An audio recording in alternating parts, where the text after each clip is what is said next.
Shalom Bapak Ibu Saudara-saudara kekasih dalam nama Tuhan kita, Tuhan Yesus Kristus. Dan selamat bertemu kembali di YouTube saya, Pendeta Rudolf H. Pasaribu Channel. Dengan dan lewat channel ini saya komit untuk senantiasa menyebarkan pengajaran firman Tuhan. Karena saya percaya berlandaskan Yesaya pasal 55 ayat 11 bahwa firman Tuhan yang saya dan Bapak Ibu saudara-saudara semuanya juga ikut sebar lewat apapun termasuk lewat video ini tidak kembali dengan sia-sia, tetapi akan bekerja sendiri lewat kuasa dan berkat urapan Roh Kudus. Mari Bapak Ibu saudara-saudara semuanya, saya ajak membantu saya menyebarkan pengajaran firman Tuhan, khotbah di ibadah minggu ketiga sesudah Epifanias 23 Januari 2022. Terambil dari kitab Injil Lukas pasal 4 ayat 14 sampai dengan ayat 21. Dan epistel atau bacaan dari kitab Nehemia pasal 8 ayat 1 sampai dengan ayat 8. Diikat oleh topik atau tema Yesus penggenapan firman Tuhan. Dalam bahasa Batak Toba dituliskan Yesus do hagogok ni hatai. Saya baca untuk kita, mari Bapak, Ibu, dan saudara-saudara simaklah pembacaan firman Tuhan berikut ini. Nats khotbah terdiri dari dua perikop, yakni Lukas pasal 4 ayat 14 sampai 15 berjudul Yesus kembali ke Galilea, dan ayat 16 sampai 30 Yesus ditolak di Nazaret. Dan khotbah kita dari ayat 14 sampai dengan ayat 21.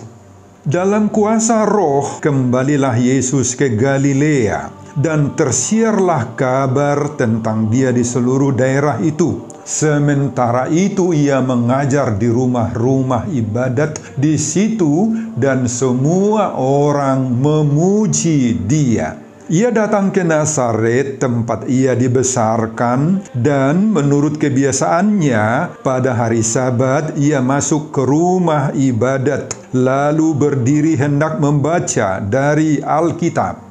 Kepadanya diberikan kitab Nabi Yesaya, dan setelah dibukanya, ia menemukan nas di mana ada tertulis, Roh Tuhan ada padaku, oleh sebab Ia telah mengurapi aku untuk menyampaikan kabar baik kepada orang-orang miskin, dan Ia telah mengutus aku untuk memberitakan pembebasan kepada orang-orang tawanan dan penglihatan bagi orang-orang buta, untuk membebaskan orang-orang yang tertindas, untuk memberitakan tahun rahmat Tuhan telah datang. Kemudian ia menutup kitab itu, memberikannya kembali kepada pejabat, lalu duduk, dan mata semua orang dalam rumah ibadat itu tertuju kepadanya. Lalu ia memulai mengajar mereka, katanya, pada hari ini genaplah nats ini sewaktu kamu mendengarnya. Saudara, demikianlah nats khotbah kita di minggu ketiga sesudah Epifanias 23 Januari 2022 yang berbicara tentang penggenapan janji nubuatan kedatangan Mesias dalam diri Yesus dan misi keselamatan yang dibawanya. Dihubungkan dengan topik atau tema Yesus penggenapan firman Tuhan. Yesus do hagogok ni hatai. Saudara, sebelum perikop ini Yesus baru saja menghadapi cobaan iblis di padang gurun. Dan setelah itu, dalam pelayanan awalnya, Yesus pergi ke Nazaret, kota di mana ia dibesarkan di daerah Galilea. Di Nazaret, Yesus melakukan apa yang biasa ia lakukan, yaitu ketika hari Sabat, Yesus pergi ke rumah ibadat yang bernama sinagoge. Sinagoge berasal dari bahasa Yunani, artinya perkumpulan. Sinagoge menjadi tempat yang penting bagi peribadatan Yahudi itu. Dan karena itulah sebabnya sinagoge ada di setiap daerah-daerah yang didiami oleh orang Yahudi. Karena tidak setiap saat orang Yahudi bisa datang ke bait Allah, bait suci yang ada di Yerusalem, jauh sekali. Di sinagoge itulah orang Yahudi beribadat serta belajar keagamaan. Pada zaman Yesus tersedia dua jenis bacaan di sinagoge, yakni kitab Taurat dan kitab Nabi. Kemudian dilanjutkan dengan khotbah berupa penjabaran makna firman Tuhan yang didengar itu. Ketika Yesus berada di sinagoge itu, kemudian ia berdiri hendak membaca dari kitab suci, dan kepadanya diberikan kitab Nabi Yesaya yang pada masa Yesus dahulu itu masih dalam bentuk gulungan kertas papirus. Setelah dibukanya, Yesus menemukan nats yang isinya sebagaimana dicatat dalam ayat 18 sampai dengan ayat 19 ini. Di sana tertulis, Roh Tuhan ada padaku, oleh sebab Ia telah mengurapi aku untuk menyampaikan kabar baik kepada orang-orang miskin. Dan Ia telah mengutus aku untuk memberitakan pembebasan kepada orang-orang tawanan dan penglihatan bagi orang-orang buta, untuk membebaskan orang-orang yang tertindas, untuk memberitakan tahun rahmat Tuhan telah datang. Saudara, kemudian setelah itu dibacanya, Yesus menutup kitab itu, memberikannya kembali kepada pejabat, lalu duduk. Dan mata semua orang dalam rumah ibadat itu tertuju kepadanya, kepada Yesus. Setelah Yesus selesai membaca kitab Yesaya 61 ayat 1 dan ayat 2 itu, Dia kembali duduk. Lalu Ia memulai mengajar mereka, katanya, pada hari ini genaplah nats ini sewaktu kamu mendengarnya. Artinya bahwa melalui diri dan kehadiran Yesus, karya-karya Yesus, maka Yesuslah sebagai Mesias yang menggenapkan karya Tuhan bagi umat, sebagaimana yang dinubuatkan oleh Nabi Yesaya pasal 61 ayat 1 ayat 2 itu. Saudara, perhatikan ini. Pada waktu Yesus membacakan kitab suci di ayat 16, Yesus berdiri. Tetapi pada waktu Yesus mengajar atau berkhotbah, Yesus kembali duduk di ayat 20. Saudara, bagaimana respons pendengar Yesus pada saat itu?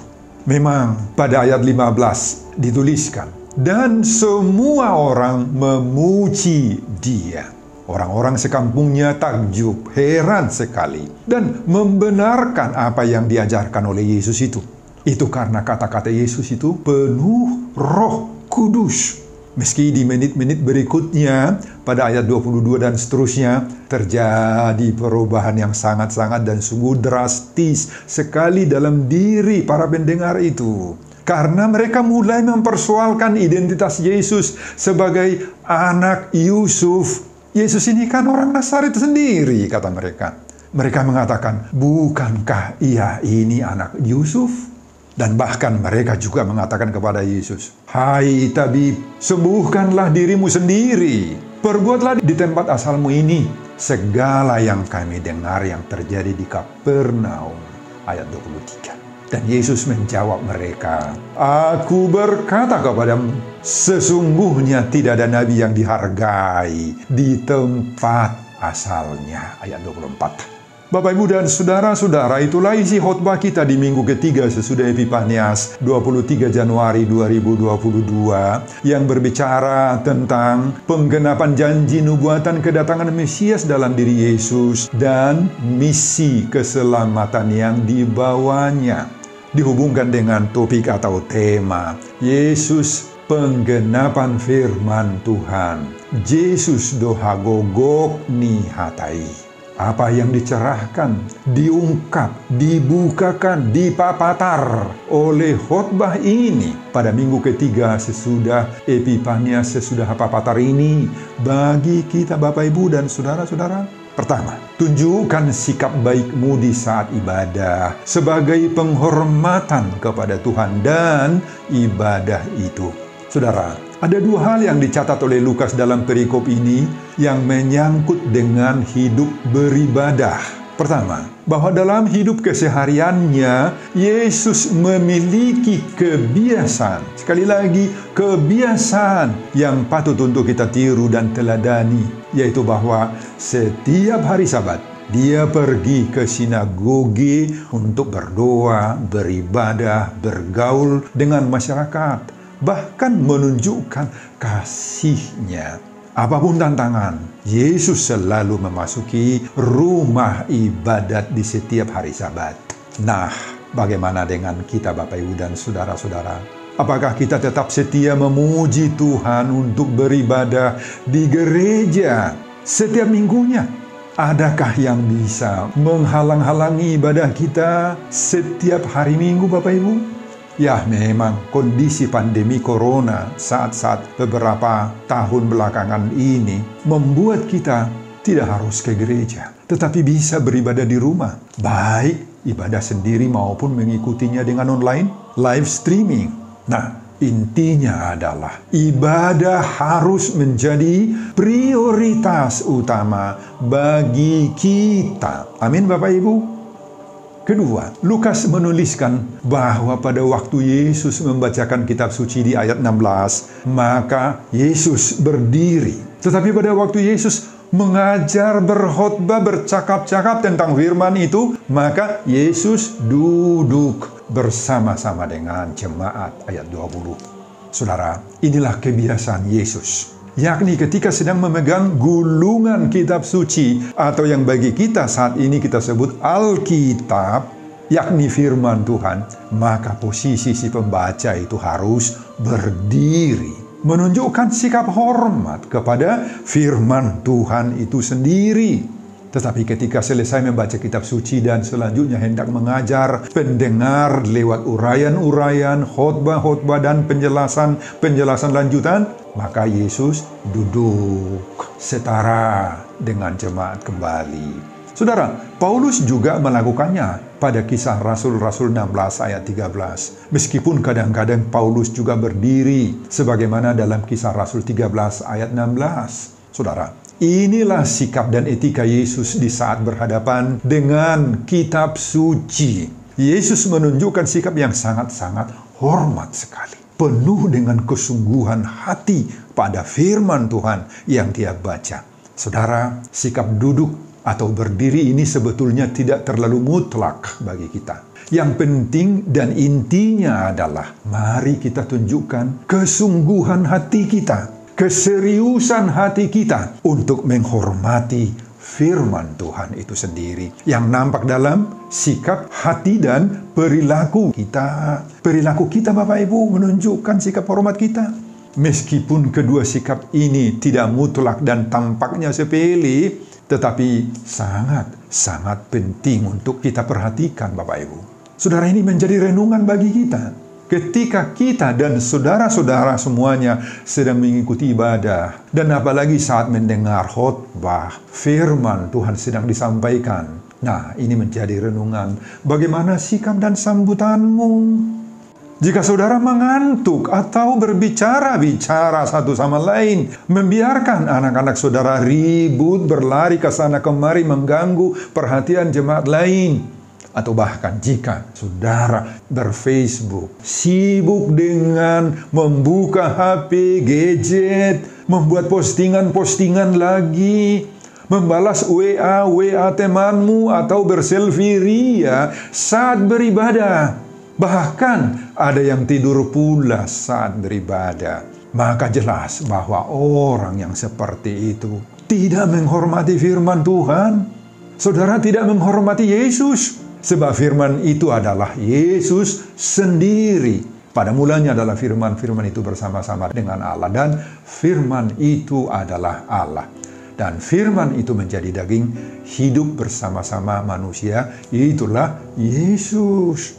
Lebih-lebih kalau saudara mendengar firman Tuhan, saudara kemudian menggerutu, dan saudara tidak mau mengaminkannya.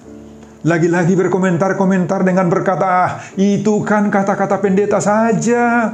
Saudara, firman Tuhan ini dan teladan Yesus ini memberi kita dorongan untuk menunjukkan penghormatan kita akan firman, akan ibadah yang sedang kita ikuti. Amin, Bapak Ibu, mau?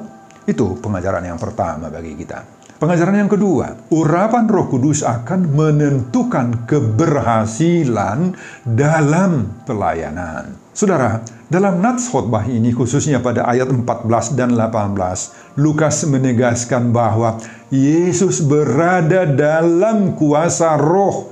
Dalam kuasa roh. Pada ayat 14 ditulis, dalam kuasa roh kembalilah Yesus ke Galilea. Pada ayat 18, Roh Tuhan ada padaku, oleh sebab Ia telah mengurapi aku untuk menyampaikan kabar baik.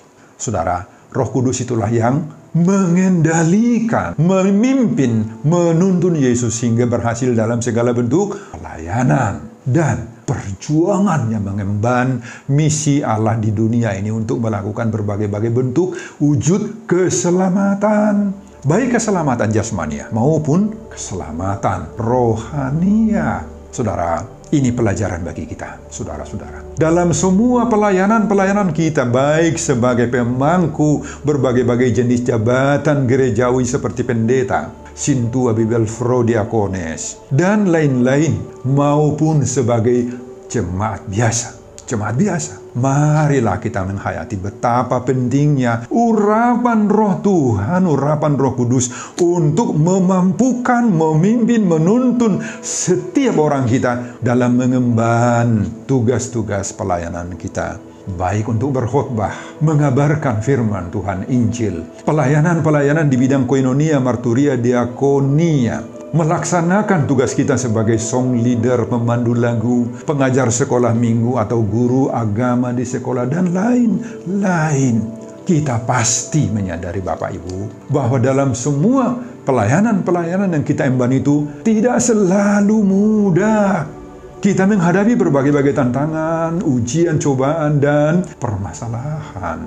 Bahkan, ingat ini, lihat, iblis, setan-setan atau roh-roh jahat selalu akan berusaha menggagalkan, merusak, mengacaukan pelayanan dan pikiran kita sehingga semua yang kita lakukan, semua yang kita layani itu gagal total. Gagal total. Betul. Atau mungkin saja bahwa kita sudah memiliki gelar-gelar akademis, baik di bidang teologi dan di bidang-bidang yang lain. Kita memiliki keahlian-keahlian tertentu yang dapat kita gunakan dalam pelayanan-pelayanan gereja. Sebagai ahli-ahli musik, dengan suara-suara yang bagus dan lain-lain. Itu bagus sekali. Tetapi itu hanya pelengkap, pendukung, dan yang dapat membantu kita dalam pelayanan. Dan jangan bersandar kepada itu semua, Bapak Ibu. Sandaran kita adalah urapan Roh Kudus. Tanpa urapan Roh Kudus, maka semua pelayanan kita itu akan kacau balau, Bapak Ibu. Gak berhasil, gagal total. Saudara, jika Roh Tuhan memenuhi dan berdiam dalam hati setiap orang yang percaya kepadanya, maka kepada kita akan dianugerahkan Tuhan berbagai-bagai kemampuan dan keberhasilan untuk mewartakan kabar baik, dan kita akan dipakai oleh Tuhan melakukan setiap perbuatan baik untuk mengangkat martabat manusia dari segala bentuk keterpurukan hidup. Roh Tuhan akan memberi kita hikmat, kebijaksanaan yang akan tampak itu dalam setiap perkataan kita, setiap sikap hidup kita, dan setiap cara-cara kita menghadapi ragam-ragam persoalan dan tantangan dalam pelayanan, Bapak Ibu. Jika Roh Tuhan memenuhi kita, maka kita akan mampu untuk menuntun manusia atau banyak orang menuju kebaikan. menuju kebahagiaan, dan terutama akan mendapatkan keselamatan. Jika roh Tuhan hadir dalam diri kita, maka kita akan mampu memilah-milah apa yang harus kita lakukan, apa yang harus kita ucapkan, apa yang harus kita posting dalam media-media sosial. Maka pasti kita akan terhindar dari berita-berita bohong, berita-berita hoax, atau yang tidak berkenan, dan tindakan jahat yang melukai hati Allah dan melukai hati sesama manusia. Kita akan terhindar dari situ, Bapak Ibu. Amin. Dan agar Roh Kudus mau tinggal, mau berdiam dalam diri kita, dalam hati kita, tentu saja tidak mudah itu, tidak otomatis itu. Meskipun sudah dibaptis kita menjadi Kristen, harus ada perjuangan iman. Harus mampu mengalahkan serta mengusir iblis, setan-setan roh jahat yang mungkin selama ini mengendalikan, merusak, mempengaruhi, merasuk kita sendiri. Amin, Bapak Ibu. Maka kita harus memiliki urapan daripada Roh Kudus. Pengajaran yang ketiga, yang menerima Yesus atau firman akan mengalami pemulihan dari segala keterpurukan hidup, dan dia akan mampu memulihkan juga orang lain. Saudara, Injil Lukas pada nats khotbah ini membawa kabar baik, good news bagi kita semuanya, bagi saya, bagi Anda semua, bagi kita pendengar khotbah ini. Apa good news itu? Tuhan telah mengirimkan juru selamat untuk membawa kelepasan bagi hidup kita, bagi hidup Anda semuanya. Hidup saya, hidup Anda, yang dulunya terbelenggu, tidak berdaya, terpuruk, mengalami penindasan oleh berbagai-bagai tragedi, baik jasmani maupun rohani, sakit, penyakit, dan lain-lain, sehingga kita mengalami kehancuran hidup. Maka saat ini, kita menerima pengharapan akan kebebasan. Kebebasan dari semua keterpurukan itu yang dibawakan oleh Juru Selamat, yaitu Tuhan Yesus Kristus.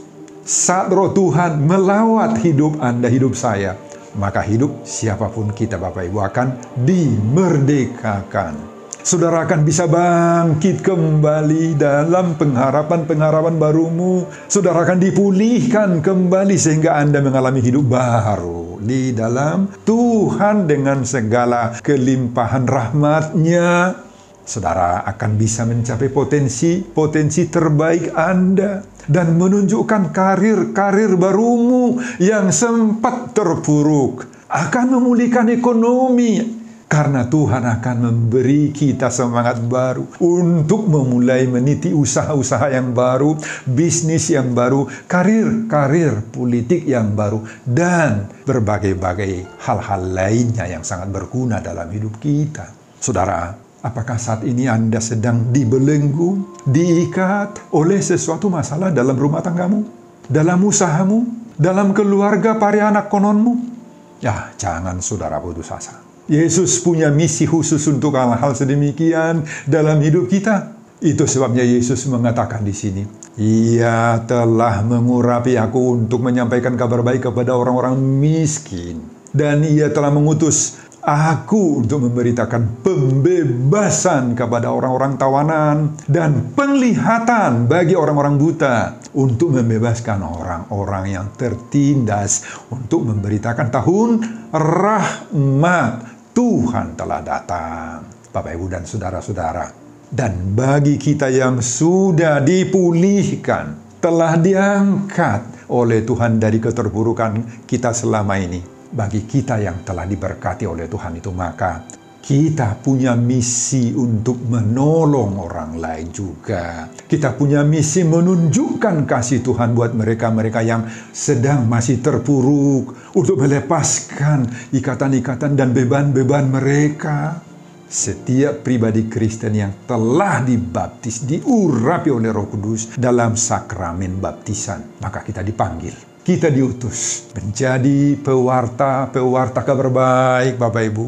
Pewarta kabar baik itu lewat lewat perbuatan kita, lewat kerelaan kita untuk berpihak bersolider dengan orang-orang miskin dan orang-orang yang mengalami sakit penyakit, untuk menjunjung tinggi keadilan dan perdamaian, menjadi teladan yang menerangi sesama, apalagi di tengah-tengah pandemik coronavirus disease yang masih berjangkit dengan varian-varian baru, Omikron. Ada banyak sekali orang-orang yang terpuruk saat ini, Bapak Ibu. Ya, mari kita bangkit untuk membawa berita kepastian akan keselamatan yang Tuhan berikan kepada setiap orang kita. Lewat itu semua, maka kita bisa hadir sebagai teman, sahabat, atau saudara bagi orang yang membutuhkan pertolongan. Dan terutama kita bisa hadir untuk dapat mencerminkan cinta kasih Allah dan menjadi pembawa damai bagi sesama kita. Tetapi hindarkanlah, jauhkanlah dari dalam dirimu, Bapak Ibu. Ini diingatkan,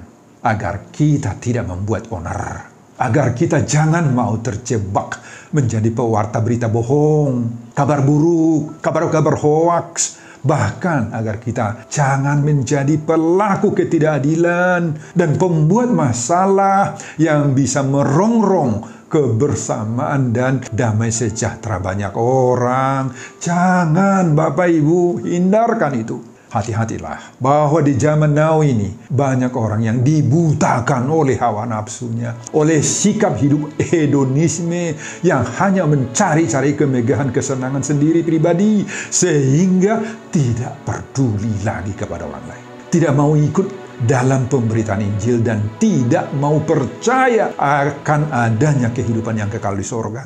Tidak percaya bahwa Yesus adalah penggenapan firman Tuhan, sebagaimana topik minggu ini.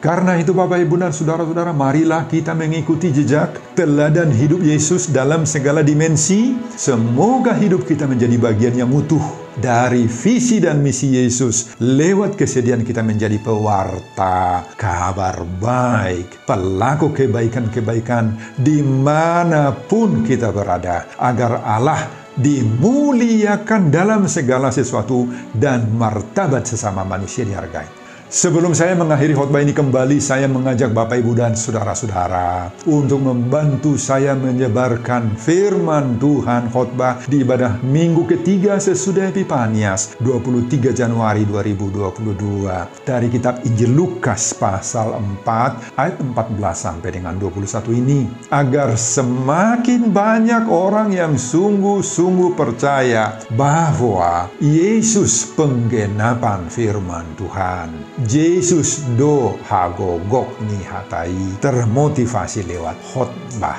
ini. Simak juga video-video khotbah saya yang lain agar Bapak, Ibu, dan Saudara-saudara memiliki sentuhan dan pemahaman rohani yang semakin diperkaya. Buka di YouTube saya, Pendeta Rudolf H. Pasaribu Channel. Selamat mengikuti ibadah minggu ketiga sesudah Epifanias 23 Januari 2022. Baik di gereja ataupun di rumah masing-masing. Tuhan Yesus memberkati kita. Salam Horas. Amin. Bapa, terima kasih untuk firman-Mu ini. Berkatilah Tuhan firman ini. Berkatilah Tuhan setiap jemaat yang mendengar khotbah ini. Berkati juga hamba-Mu dalam persiapan-persiapan khotbah berikutnya. Dan semuanya ini saya peruntukkan demi kemuliaan kebesaran nama Tuhan. Di dalam nama Yesus Kristus saya berdoa. Amin.